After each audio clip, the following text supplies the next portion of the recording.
10 సంవత్సరాలు అయింది మన రాష్ట్రం ఏర్పడి. ఆంధ్ర రాష్ట్రానికి స్పెషల్ స్టేటస్ వస్తే ట్యాక్స్ డిడక్షన్స్ వస్తాయి, రాయితీలు ఇన్సెంటివ్స్ వస్తాయి, పరిశ్రమలు వస్తాయి. పరిశ్రమలు వస్తే మన బిడ్డలకు ఉద్యోగాలు వస్తాయి. కానీ 10 సంవత్సరాలైనా స్పెషల్ స్టేటస్ మాత్రం ఆంధ్ర రాష్ట్రానికి రాలేదు. రాలేదు అనడం కంటే పాలకులు తేలేకపోయారు అనడము కరెక్ట్. జగన్ రెడ్డి గారు ప్రతిపక్ష నాయకుడుగా ఉన్నంత కాలం స్పెషల్ స్టేటస్ మనకు రావాలి అని ప్రతిరోజు కొట్లాడాడు. నిరాహార దీక్షలు కూడా చేశారు. ప్రతిపక్షంలో ఉండగా అవిశ్వాస తీర్మానం, ప్రతిపక్షంలో ఉండగా ఏమా ప్రభుత్వం వాళ్ళు ఎవరైనా ఉన్నారు ఇక్కడ? ప్రతిపక్షంలో ఉండగా జగన్ రెడ్డి గారు చెప్పిన మాట, మేము అవిశ్వాస తీర్మానం ప్రవేశపెడతాము, తెలుగుదేశం పార్టీ ఎంపీలు అందరూ కూడా మద్దతు ఇవ్వండి, మూకుమ్మడి రాజీనామాలు చేస్తే స్పెషల్ స్టేటస్ ఎందుకు రాదో చూస్తారన్నాడు జగన్ రెడ్డి.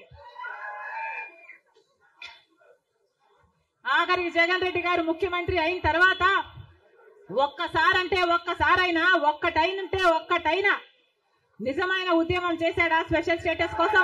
ఈ రోజు ఏమి అడుగుతున్నారు? స్పెషల్ స్టేటస్ గురించి ఎవరు పోరాడారు? అసలు పోరాడాల్సిన అవసరం ఉంది? చీల్చిందే కాంగ్రెస్ పార్టీ. ఏ ప్లాట్ఫామ్ మీద మీరు నిలబడి స్టేజ్ మీద మీరు నిలబడి మాట్లాడినారు, సెల్లలో మాట్లాడారు.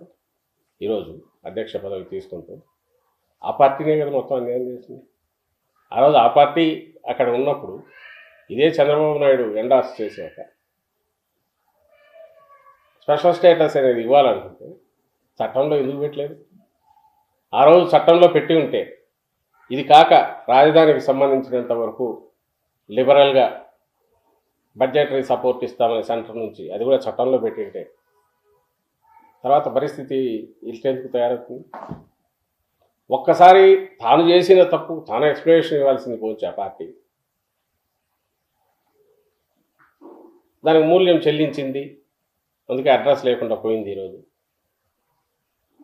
ఆ పార్టీ తరఫున ఇప్పుడు షర్మిలమ్మ అవకాలు తప్పించుకొని జగన్మోహన్ రెడ్డి గారిని మమ్మల్ని అడుగుతుంది. చిత్రంగా ఉంది.